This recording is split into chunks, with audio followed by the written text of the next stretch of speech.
अगर आप बिगिनर हैं, मार्केट में न्यू है, तो मैं गारंटी देता हूँ कि बेयरिश इंक आपको हमेशा धोखा देती हो। जी गाइस, आज हम बात करने जा रहे हैं बेयरिश इंक पैटर्न की। तो स्वागत करते हैं आपका हमारे एक न्यू वीडियो में। तो देखिए, बेयरिश इंक पैटर्न क्या होता है, इसमें मैं आपको बताऊंगा कि होता क्या है, इसके पीछे की साइकोलॉजी क्या होती है, इसमें आप एंट्री कहाँ लेंगे, एग्जिट कहाँ करेंगे, स्टॉप लॉस कहाँ लगाएंगे और कौन कौन से इंडिकेटर साथ में इस्तेमाल करेंगे। और आखिरी में मैं बताऊंगा कि ऐसी गलतियां जो अक्सर बिगिनर करते हैं और प्रो ट्रेडर नहीं करते, जिसके कारण उनका प्रॉफिट होता है, बिगिनर का लॉस होता है। तो चलिए स्टार्ट करते हैं बिना किसी देरी के। लेकिन उससे पहले अगर आप हमारे चैनल पर नए हैं तो वीडियो को लाइक करके चैनल को सब्सक्राइब करना मत भूलिए। ये स्विंग फिलिंग होता है, ये 2 कैंडल वाला रिवर्स पैटर्न होता है, ठीक, जो ऊपर से नीचे की ओर रिवर्सिबल की दिशा में बताता है कि अब दिशा रिवर्सिबल होने वाला है। ठीक, इसमें क्या होती है, पहली कैंडल बहुत ही छोटी होती है जिसमें बुलिश होते हैं और दूसरी कैंडल बहुत बड़ी होती है जिसमें बेयरिश होते हैं। ठीक, आप बेयरिश स्विंग फिलिंग पैटर्न से कभी भी प्रॉफिट नहीं बना सकते जब तक आप इस ट्रिक को नहीं जान जाते, जो ट्रिक मैं आपको इस वीडियो में बताने जा रहा हूँ। क्योंकि ये कैंडल अक्सर बिगिनर को धोखा देती है, इससे सिर्फ प्रो ट्रेडर ही प्रॉफिट बना पाते हैं और सब लोग मिस कर जाते हैं। ये जो बेयरिश स्विंग फिलिंग होता है, इसके पीछे की साइकोलॉजी क्या होती है, साइकोलॉजी ये दर्शाती है कि मार्केट अप ट्रेंड में जाता है, जिससे यहाँ जाने के बाद एक यहाँ पहले छोटी सी बुलिश कैंडल बनती है, फिर उसके बाद अगली बेयरिश कैंडल बनती है। तो इसके पीछे का जो साइकोलॉजी है कि मार्केट धीरे धीरे यहाँ से बायर्स मजबूत थे, बायर्स जाते जाते यहाँ तक थक जाते हैं। थकने के बाद यहाँ पर बायर्स का कंट्रोल तो होता है, लेकिन अगली बार चूंकि यहाँ पर रेजिस्टेंस होता है और रेजिस्टेंस पे सेलर्स से ज़्यादा बैठे होते हैं, तो वहाँ से सेलर्स बहुत ही तेज़ी से धक्का देते हैं, पूरे कंट्रोल के साथ, एकता के साथ सेलर्स धक्का देते हैं, जिससे क्या होता है कि एक बड़ी बेरिश कैंडल बनती है जिसके अंदर पूरी बुलिश कैंडल ढक जाती है, जिससे हमको साफ पता चलता है कि यहाँ बेरिश ज़्यादा है। ठीक, तो इसके पीछे की साइकोलॉजी है कि जब बायर्स कंट्रोल में थे, ठीक, तो यहाँ तक जाते जाते थक जाते हैं। थकने के बाद यहाँ से सेलर्स, चूंकि एक टॉप पर होगा, या तो किसी रेजिस्टेंस पर होगा या तो टॉप पर होगा, वहाँ पर सेलर्स ज़्यादा थे, तो सेलर्स अचानक हमला करते हैं और पूरी जोर से हमला करते हैं, जिससे क्या होता है कि जो बायर्स होते हैं, जितने कंट्रोल में होते हैं, अपना आपा खो बैठते हैं, जिससे क्या होता है सेलर्स यहाँ पर एंट्री कर लेते हैं। ठीक, पहली बात, जब ये मार्केट ऊपर जाती है तो यहाँ तक जाते जाते बायर्स थक जाते हैं, लेकिन फिर भी जो अगली कैंडल होती है, जो छोटी बुलिश कैंडल होती है, दर्शाती है कि थोड़े बायर्स जो है वो इंटरेस्ट ले रहे हैं। लेकिन जो अगली बड़ी कैंडल बनती है सेलर्स, जिससे क्या होता है बहुत ताकत से बनती है, जिससे जो छोटी कैंडल वाले बायर्स होते हैं वो अपना इंटरेस्ट लेना कम कर देते हैं, क्योंकि यहाँ पर सेलर्स ज़्यादा होते हैं। ठीक, बात करें ओपनिंग की, तो जो बड़ी कैंडल होती है बुलिश की, ओपन यहाँ से होती है और क्लोज यहाँ पर होगी। ठीक, हाई पर क्लोज होगी, और जो नेक्स्ट बेरिश कैंडल बनेगी वो ओपन यहाँ पर होगी और क्लोज यहाँ पर होगी। ठीक, ओपन यहाँ होगी, सेम इसके अपोजिट में होगी, और इसमें सेलर से ज़्यादा होंगे, इसमें बायर से ज़्यादा होंगे। तो बुलिश स्विंग फिलिंग पैटर्न का एक ही हमारा टारगेट होना चाहिए कि जब ये बनेगा तो मार्केट रिवर्स होगा।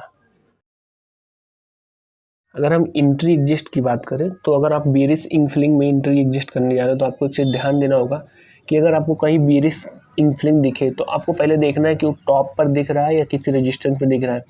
आपको दो ये चीज़ देखना है, या तो एकदम टॉप पे रहे या तो किसी रेजिस्टेंस पे रहो। जब किसी रेजिस्टेंस पे रहेगा तो आप वहाँ अगर बेरिश इंफिलिंग बनना तो आप बिलीव करिए, और उसके बाद अपना नेक्स्ट कैंडल देखिए।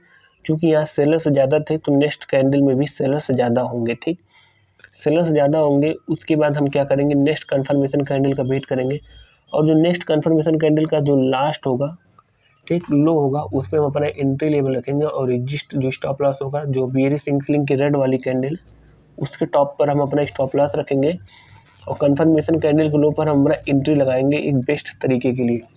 जो गलती अक्सर बिगिनर करते हैं, वो बेरिश इंफिलिंग देखते ही वो नहीं देखते कि टॉप पर बन रहा है या सपोर्ट पर बनना, वो बेरिश इंफिलिंग देखेंगे, फिर उसमें एंट्री ले लेंगे, जिससे उनका लॉस होता है। लेकिन आपको ये नहीं करना, आपको करना क्या है कि जब बेरिश इंफिलिंग बने तो आपको सबसे पहले देखना है कि टॉप पर बन रहा है या रेजिस्टेंस पर बन रहा है, फिर उसके अकॉर्डिंग आपको अगली कैंडल का इंतजार करना है। अगली कैंडल को देखेंगे, आप कन्फर्मेशन कैंडल को वेट करेंगे, कन्फर्मेशन कैंडल की। अगर कन्फर्मेशन कैंडल बेरिश इंफिलिंग के लो से बन रहा है या इसको क्रॉस नहीं कर रहा है, तो हम वेट करेंगे जब तक कि ये इसके लो से ना बने। ठीक, जब इसके लो से अगली कैंडल बनेगी, जिससे हमको क्लियर होगा कि हाँ यहाँ पर सेलर्स अभी एक्टिव हैं, ज़्यादा सेलर्स हैं, तो हम क्या करेंगे, अगली कैंडल के लो पर हम अपना एंट्री रखेंगे, और उसके हाई पर जो बेरिश इंफिलिंग का हाई है उस पर हम अपना स्टॉप लॉस पुट करेंगे। ठीक, तो एंट्री कन्फर्मेशन कैंडल के बाद ही करेंगे। ठीक, और स्टॉप लॉस लेंगे हाई पर, फिर वहाँ से हम अपने ट्रेंड पर विश्वास करेंगे, वहाँ से मार्केट डाउन ट्रेंड में आएगा। ठीक, तो इतना चीज़ ध्यान दीजिएगा कि ये कहाँ बनेगा, ये टॉप पर बनेगा और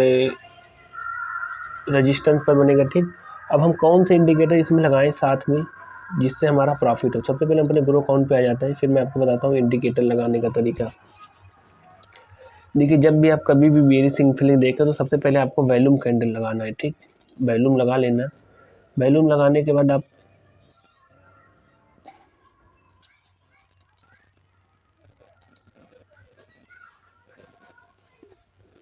सबसे पहले वॉल्यूम लगाना है इंडिकेटर में। क्यों वॉल्यूम इंडिकेटर लगाना है? क्योंकि अगर इंफिलिंग के साथ कभी भी वॉल्यूम स्पाइक होगा, अगर वॉल्यूम स्पाइक होगा तो ये हमको एक सिग्नल मजबूत देता है कि हम मार्केट बेरिश जाने वाला है। ठीक, फिर आप क्या देखेंगे, फिर अगला इंडिकेटर आप लगाएंगे RSI। ठीक, RSI क्यों लगाएंगे? क्योंकि RSI हमको ओवरबॉट के बारे में बताता है। ठीक, जब ये ओवरबॉट हो जाएगा तो हम जान जाएंगे कि अभी बेरिश होने वाला है। ठीक, तो एक गुड रिवर्सल का संकेत देता है अगर ये ओवरबॉट है। ठीक, तो आपको इसमें 2 कैंडल जरूर लगाते चलना, वॉल्यूम और RSI की, दोनों हमको बताएंगे, ये स्पाइक को बताएगा, ये हमारे ओवरबॉट को बताएगा। ठीक, अब हम आखिरी में जानेंगे ऐसी गलतियां जो अक्सर बिगनर करते हैं।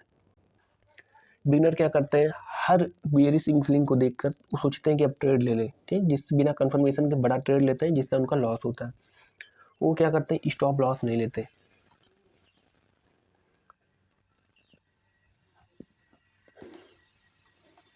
कभी भी आपको लो टाइम प्रेस नहीं लगाना, आपको मिनिमम 30 मिनट तो लगाना। येलो टाइम फ्रेम पे कभी बेयरिश इंफिलिंग नहीं देखना। ठीक, क्योंकि लो टाइम फ्रेम पे आप विश्वास करेंगे तो आप लॉस को कवर करेंगे, लॉस को झेलेंगे। ठीक, और हमेशा रिस्क मैनेजमेंट के साथ करेंगे तो आपको प्रॉफिट होगा। अगर वीडियो अच्छी लगे तो वीडियो को लाइक करके चैनल को सब्सक्राइब कर दीजिए, क्योंकि इसमें मैं आपको बेसिक से बताते हुए चल रहा हूँ, हर एक चीज़ को बता रहा हूँ जिससे मैं आपको बेसिक से एडवांस की ओर ले जा रहा हूँ।